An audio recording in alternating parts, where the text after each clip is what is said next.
The child's cry cut through business class like a siren.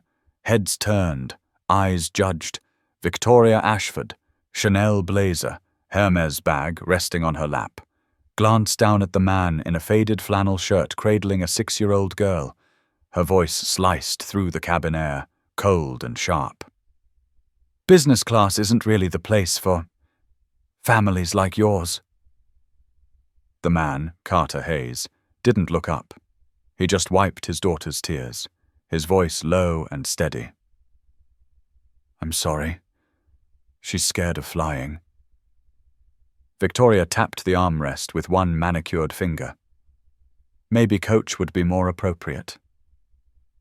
Then the plane lurched. Hard.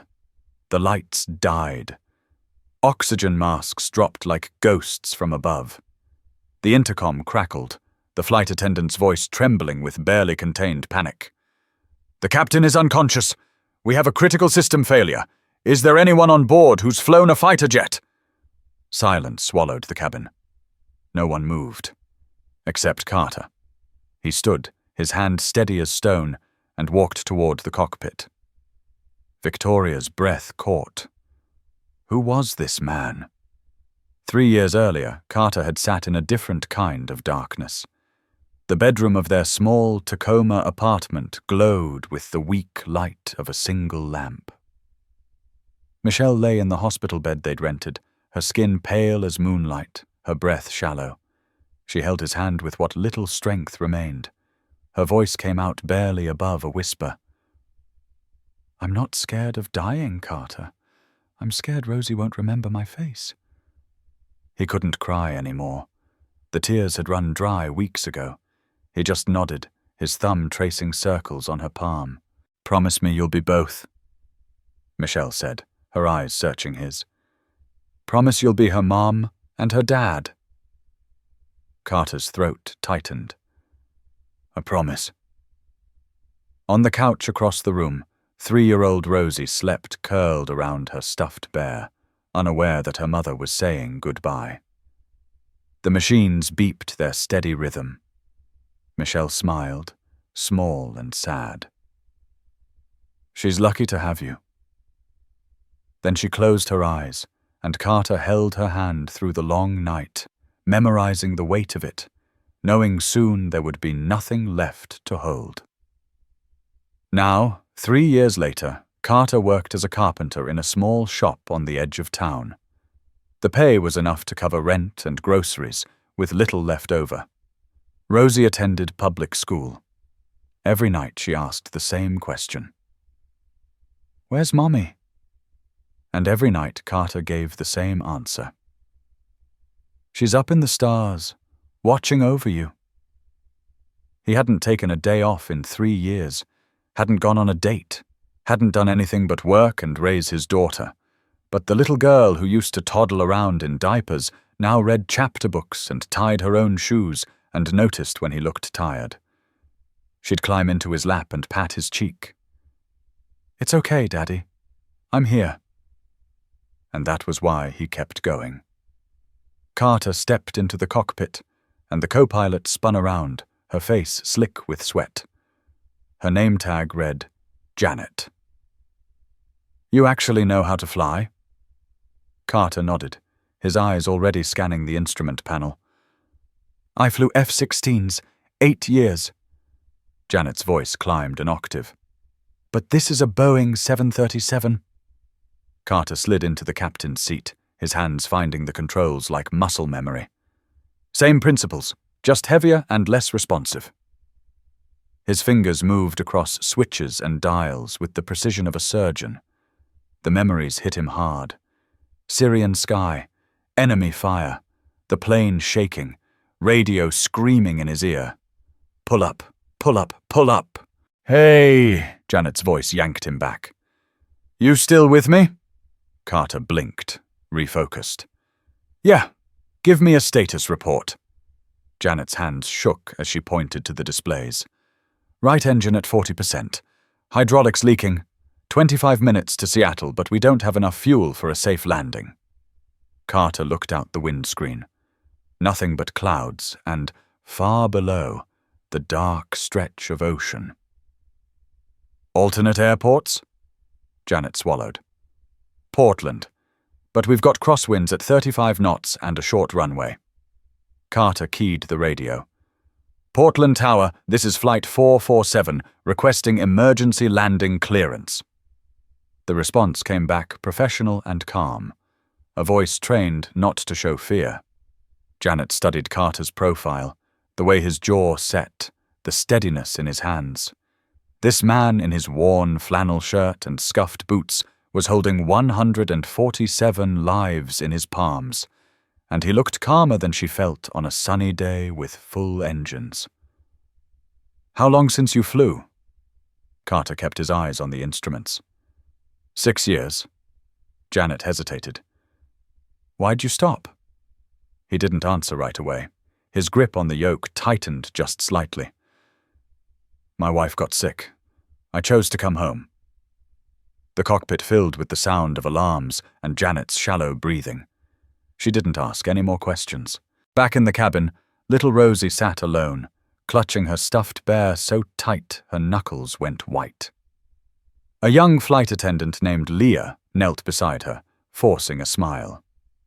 "You're doing so good, sweetie. Your daddy's helping fly the plane." Rosie's eyes went wide. "My daddy can fly?" Leah nodded. "He sure can." Across the aisle, Victoria had her phone pressed to her ear, her voice rising.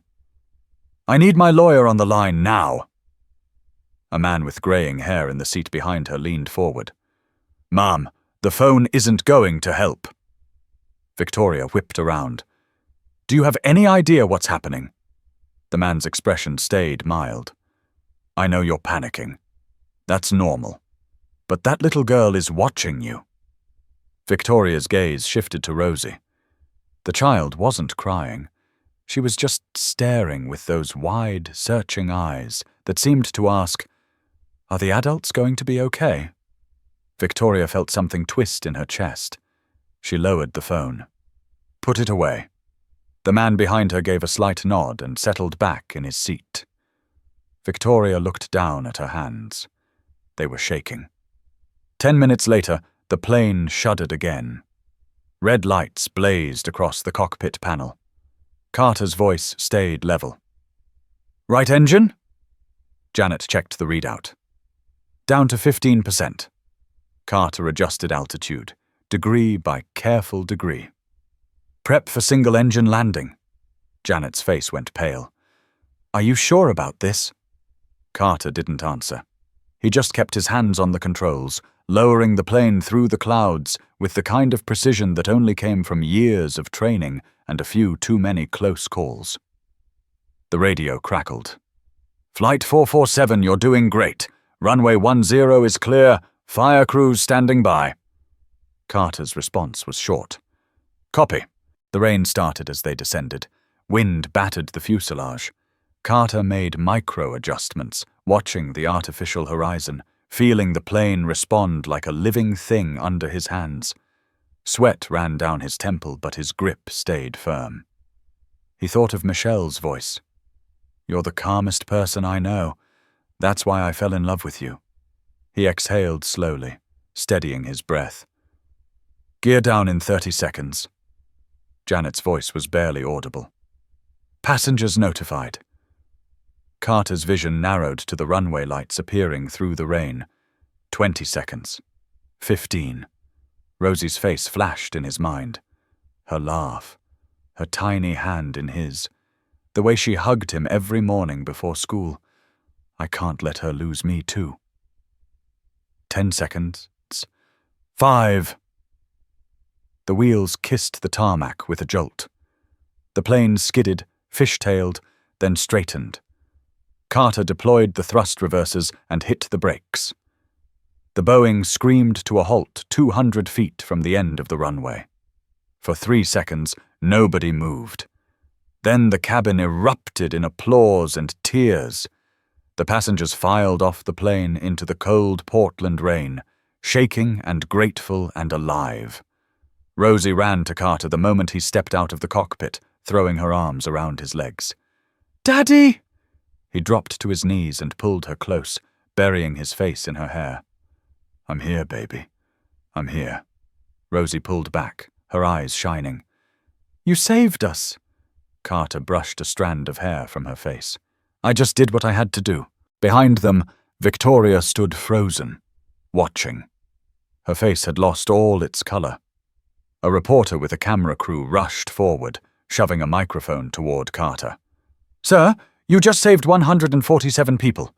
Can we get a statement?" Carter stood, keeping Rosie's hand in his. "I don't have anything to say." The reporter pressed. "But you're a hero." Carter shook his head. "I did my job. That's all." Victoria stepped forward, her voice hoarse. I need to apologize for what I said on the plane." Carter turned to her, his expression unreadable. Then he nodded once. "It's okay." Victoria's throat tightened. "No, it's not. I owe you." Carter cut her off gently. "You don't owe me anything." He looked down at Rosie, squeezed her hand, and walked toward the terminal. Victoria stood in the rain, watching them go, feeling something inside her crack open. 3 days later, the video of the emergency landing went viral. The headline read, "Single Dad Saves Flight." Carter's phone wouldn't stop ringing. Interview requests, talk show invitations, offers of money. He declined them all, but one call made him pause. "Mr. Hayes, this is Victoria Ashford. We met on the flight." Carter leaned against his kitchen counter. "I remember." Her voice sounded different, smaller. "I'd like to meet with you. I have a proposal." Carter frowned. "I don't need money." Victoria was quiet for a beat. "It's not money. It's an opportunity for your daughter." That got his attention. They met at a coffee shop in downtown Seattle. Victoria sat across from him wearing a simple sweater, her hair pulled back, no designer bag in sight. She looked younger, more human. "My company sponsors scholarships for children of veterans, firefighters, pilots. I want Rosie to have one." Carter's jaw tightened. "Why?" Victoria met his eyes. "Because I was an idiot. I judged you, and I want to make it right." Carter shook his head slowly. "You don't need to do that." Victoria's hands wrapped around her coffee cup. "But I want to." She paused, then spoke quieter. "Do you know I have a daughter?" Carter shook his head. Victoria's smile turned bitter. "Her name is Paige. She's 11. Lives with her father after the divorce." She looked down. "I see her every 3 months, and every time she looks at me like I'm a stranger." The silence stretched between them. "I saw how you held Rosie, how she looked at you, and I realized that's what I lost." Victoria slid an envelope across the table. "This isn't charity. It's an investment in a child who deserves it."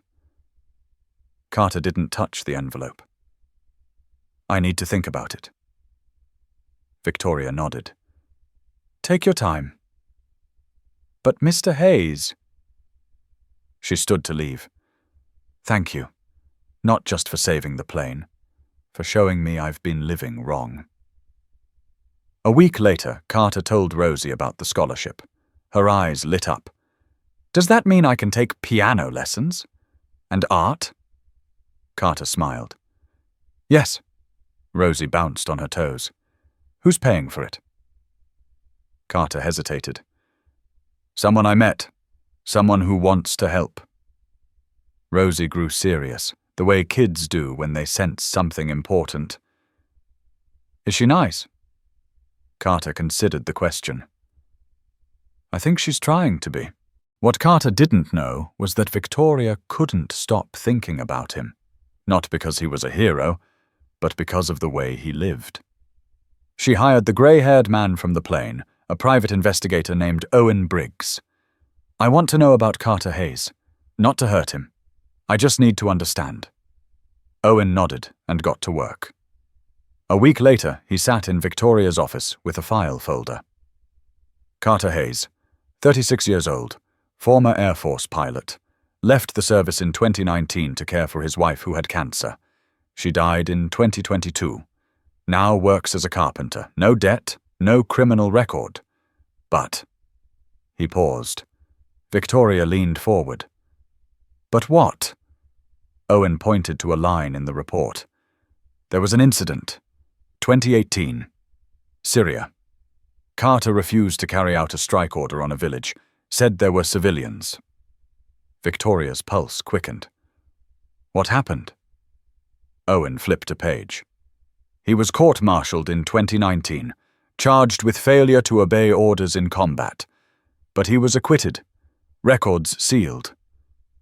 He looked up. The officer who gave that order?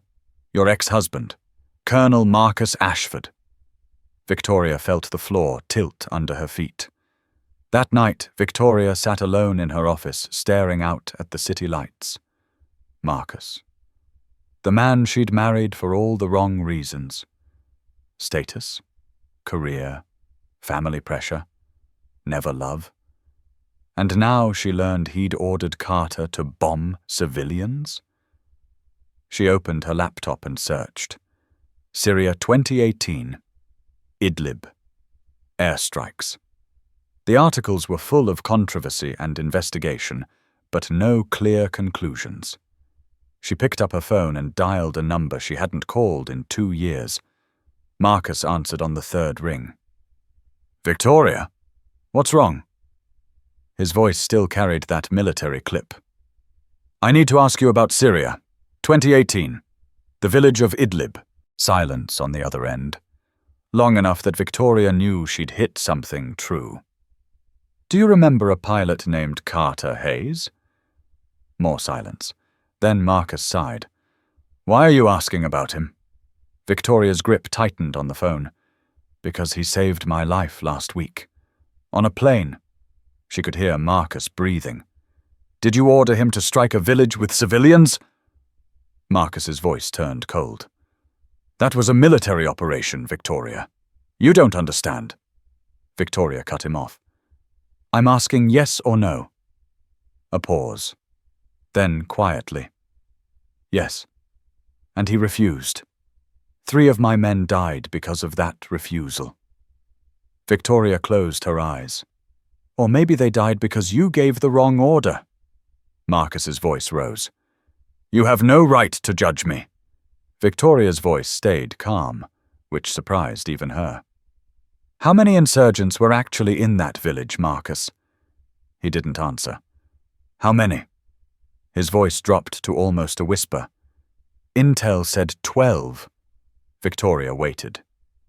4. Marcus finally said. Turns out there were only 4, but I didn't know that at the time. Victoria felt something settle in her chest, heavy and cold. So Carter was right. Marcus exhaled. He was a soldier. He should have followed orders. Victoria shook her head, even though he couldn't see her. He was a human being, who refused to kill children. She hung up before he could respond.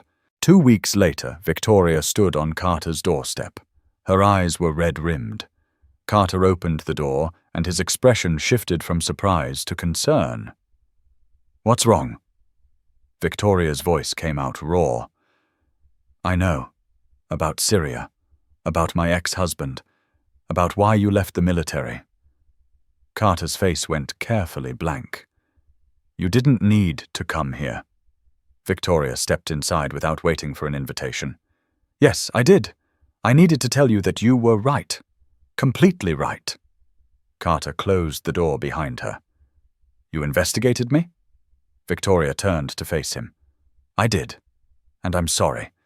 But I needed to know who I was trying to help. Carter crossed his arms. And now you know? Victoria sat down on his worn couch without asking. You refused to kill children even though it cost you your career. You chose your family over your reputation. You chose love over power. She looked up at him.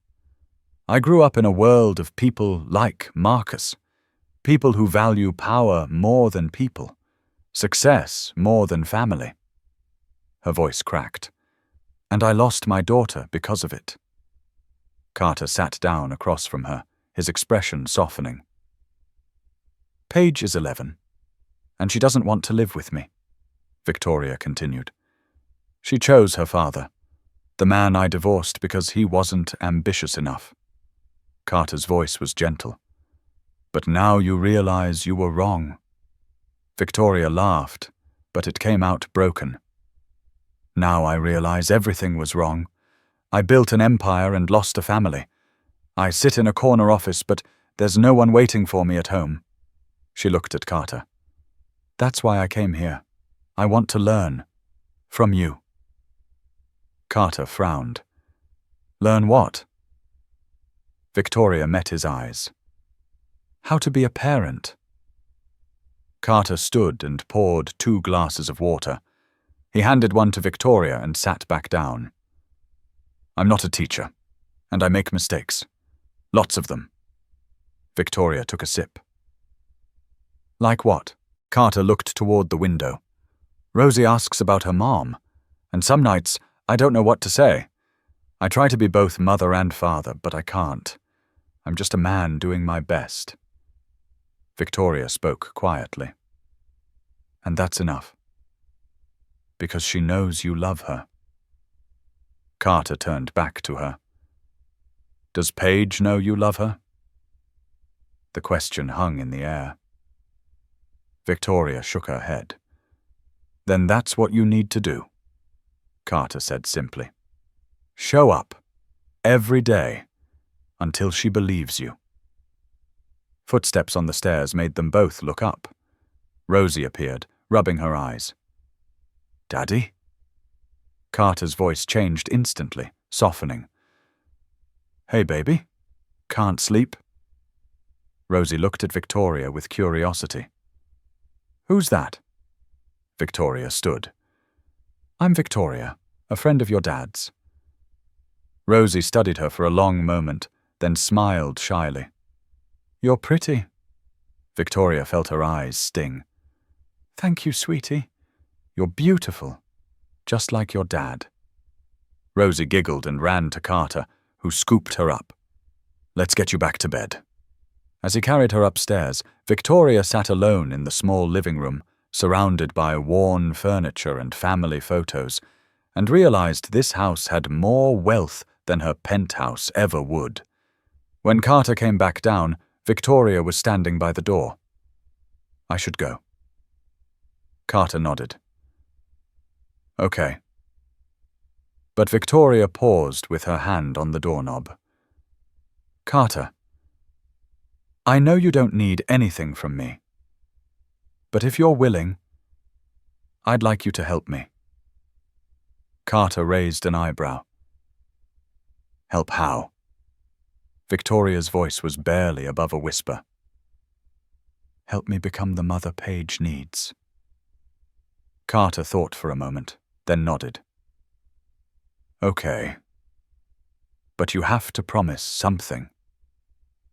Victoria looked at him. What? Carter's gaze was steady and serious. Don't give up, no matter how many times she pushes you away. Victoria's throat tightened. I promise. That night, Victoria sat in her car outside Carter's house for 20 minutes before she could bring herself to drive away. Then she called Paige. The phone rang. Once, twice, 3 times. Voicemail. Victoria took a shaky breath and spoke to the recording. Paige, it's Mom. You don't have to call back. I just wanted to say I'm sorry. Sorry for not being there. Sorry for putting work before you. And I want to change. Her voice broke. I know you don't believe me. I understand. But I'm not giving up. I'm going to call you every day until you're ready to listen. She ended the call, leaned her forehead against the steering wheel, and cried. 3 months passed. Winter gave way to early spring. Victoria called Paige 87 times. Paige answered 3 times. Each time she said the same thing. "I'm busy, Mom." But Victoria kept calling. She also kept visiting Carter and Rosie. Once a week, then twice, then almost every few days. She learned to bake cookies, though they came out burned. She sat and listened to Rosie practice piano, the little girl's fingers stumbling over the keys, but improving week by week. She helped Carter fix a broken cabinet in the kitchen. She was learning something she'd never learned in business school: how to be present. One afternoon in February, Victoria showed up with a box of her burnt cookies. Carter opened the door and couldn't help but smile. "You made these yourself?" Victoria held up the box with mock dignity. "First time, probably the last time." Rosie came running. "Cookies, are those for me?" Victoria crouched down to her level. "All for you, sweetheart." Rosie took one and bit into it. Her face was a mask of politeness. "It's really good." Victoria laughed. "You're a terrible liar, Rosie. But thank you." Inside, Victoria watched Rosie play the piano. The little girl played Twinkle, Twinkle, Little Star with concentration. Victoria felt something warm unfold in her chest. Rosie turned around on the bench. "Do you like it?" Victoria nodded. "I love it. You're getting really good." Rosie beamed. "I've been practicing every day because of the scholarship you gave me." Victoria's eyes misted. "Do you like piano?" Rosie nodded enthusiastically. "Mommy always said she wanted me to learn music." Victoria glanced at Carter, who stood in the kitchen doorway watching his daughter with an expression of pure love. "Your mummy was very smart," Victoria said softly. Rosie smiled. "Daddy says Mummy was like an angel." Victoria looked at the little girl and felt her heart crack open a little more. This was what mattered. Not board meetings, not profit margins, this moment right here. That evening, Victoria stayed for dinner. Just spaghetti, nothing fancy. But the warmth around the table was something she hadn't felt in years. Rosie talked about school and her friends and a book she was reading. Carter listened with full attention, asking questions, laughing at her jokes. Victoria mostly stayed quiet, watching, learning. At one point, Rosie turned to her. "Do you have any kids, Miss Victoria?" Victoria set down her fork carefully. "I do. A daughter." Rosie's eyes lit up. "Where is she?" Victoria's voice caught. "She lives far away, in Chicago, but I hope I'll see her soon." Rosie nodded solemnly. "You should visit her. I bet she misses you a lot." Victoria couldn't answer. She just nodded and looked down at her plate. After Rosie went to bed, Victoria and Carter sat on the front porch. The night was clear, stars scattered across the sky. "I don't know how to reach her," Victoria admitted. "I've called and texted, but Paige still avoids me." Carter's voice was calm. "Then go to her." Victoria turned. "Just show up." Carter nodded. "Fly to Chicago. Stand on the doorstep. Show her you mean it." Victoria was quiet for a long time. Then she asked, "Do you think I can fix this?" Carter looked at her. "I think you already started fixing it." 2 days later, Victoria boarded a plane to Chicago. She stood outside her ex-husband's house, her heart hammering. Marcus opened the door and blinked in surprise. "Victoria?" She kept her voice steady. "I want to see Paige." Marcus hesitated. "She doesn't want to."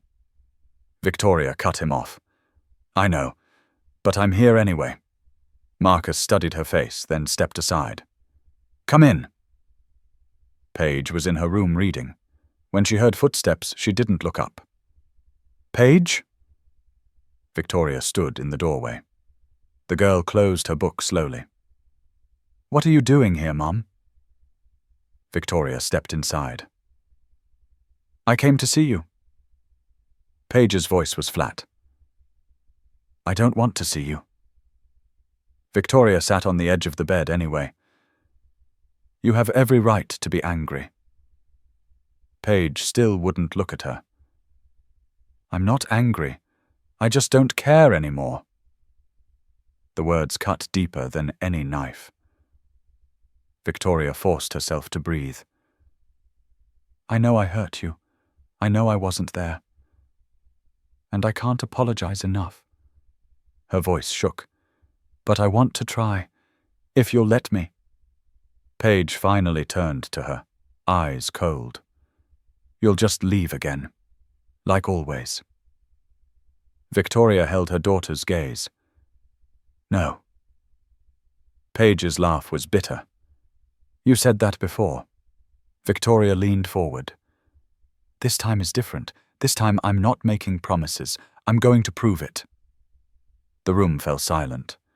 Paige looked at her mother for a long moment, searching for something. Then she turned away. We'll see. Victoria rented an apartment in Chicago the next day. She shifted her work to remote. Every afternoon, she showed up at Paige's school to pick her up. The first day, Paige walked right past her without a word. The second day, Paige slowed down but still didn't speak. The third day, Paige stopped. Why do you keep coming? Victoria answered simply. Because I promised I wouldn't give up. Paige stared at her, then walked away. But Victoria noticed something. Paige didn't pull away when Victoria reached for her hand. A month passed. Then 2. Slowly, Paige started to soften. One afternoon, they sat in a coffee shop together. Paige sipped hot chocolate while Victoria nursed tea. How long are you staying? Paige asked. Victoria met her daughter's eyes. As long as you want me to. Paige looked down at her cup. What about work? Victoria's answer was firm. Work isn't more important than you. Paige's voice was small. You never said that before. Victoria reached across the table. Because I was wrong. But now I know. Nothing is more important than you. Paige didn't say anything, but she didn't pull her hand away either. By April, Victoria called Carter. Do you have plans this weekend? Carter paused. Why? Victoria's voice carried a note of hope. I want you and Rosie to come to Chicago, to meet Paige. Carter was quiet for a moment. Is she ready? Victoria smiled. I think so, and I want to introduce her to the person who helped me change. That weekend, Carter and Rosie flew to Chicago. Victoria met them at the airport with Paige by her side. The girl was 11, tall for her age, with long blonde hair and cautious eyes. This is Carter and his daughter Rosie, Victoria said. Paige looked at the little girl. How old are you? Rosie grinned. 6, almost 7. Paige smiled slightly. You're little. Rosie grabbed Paige's hand without hesitation. But I can play piano. Can you? Paige glanced at Victoria, who gave an encouraging nod. I know a little, Paige said. Can you teach me more? Rosie's eyes went wide. Yes! They spent the afternoon walking along Lake Michigan. The sun was warm, the breeze gentle. Rosie and Paige walked ahead, the younger girl chattering while the older one listened with a small smile. Victoria and Carter followed behind. Thank you, Victoria said quietly. Carter shook his head. I didn't do anything. Victoria looked at him. You did more than you know. You showed me that love isn't about control. It's about being there. Carter's voice was soft. You figured that out yourself. Victoria smiled. Maybe, but you pointed the way. Over a year passed. It was autumn again. Rosie had just turned 7. In Carter's small house, the sound of piano filled the evening air. Rosie played Clair de Lune, her fingers moving with growing confidence. Carter sat on the stairs, listening, his eyes closed. "Michelle, can you hear her? She's playing the song you loved." The doorbell rang. Victoria and Paige stood on the porch holding a small wooden box. "We made this for you," Victoria said, handing it to Carter. Inside was a keychain engraved with words. "Not all heroes wear capes. Some wear flannel." Carter laughed. "This is ridiculous." Paige, now 12 and taller, smiled. "But it's true." Inside, the four of them gathered around the dinner table. Just pizza and salad, nothing fancy. But the warmth was real. The laughter was genuine. Paige asked Carter, "Do you ever miss flying?" Carter considered the question. "Sometimes." Paige pressed. "Do you regret leaving?" Carter looked at Rosie, who was telling Victoria about her art class. "Not for a second." Paige nodded slowly. "Mom quit being CEO. She's just a consultant now, so she can be with me more." Victoria squeezed Paige's hand. "Best decision I ever made." After dinner, Victoria and Carter stood outside under the stars. "I'm moving to Seattle next year," Victoria said. "Paige wants to go to middle school here, near family." Carter raised an eyebrow. "Family?" Victoria met his gaze. "You, Rosie, and us. Isn't that family?" Carter was quiet, then smiled. "Maybe it is." Victoria's voice was soft. "Not by blood, but by choice." Carter nodded. "That's the best kind." Inside, Rosie and Paige sat on the floor looking through photo albums. Paige pointed to a picture of Michelle. "That's your mom?" Rosie nodded. "Yeah, she was really pretty." Paige studied the photo. "My parents are divorced, but now I see both of them every week." Rosie looked up at her. "That's good." Paige smiled. "Yeah. And now I have you, too." Rosie hugged her. "We're like sisters." Paige hugged her back, and for the first time in years, she felt like maybe she belonged somewhere. When Victoria and Paige left that night, Carter put Rosie to bed. He tucked the blanket around her and kissed her forehead. "Daddy?" Rosie said sleepily. "Yeah, baby." Rosie smiled. "I like Miss Victoria and Paige." Carter smoothed her hair. "Me too."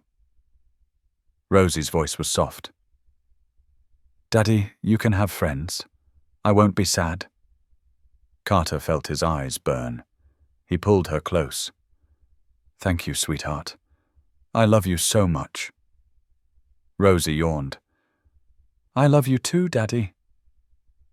Later, Carter sat alone in the kitchen with a photo of Michelle in his hands. He traced the outline of her face with his thumb. "Am I doing this right, Michelle?" There was no answer, just the quiet of the house. But then the wind shifted outside, warm and gentle, moving through the open window. It felt like a whisper, like permission, like blessing. Carter closed his eyes and smiled. The next morning, Rosie came downstairs to find Carter making pancakes. "Daddy, it's Saturday." Carter grinned. "I know." Rosie bounced on her toes. "What are we doing today?" Carter flipped a pancake.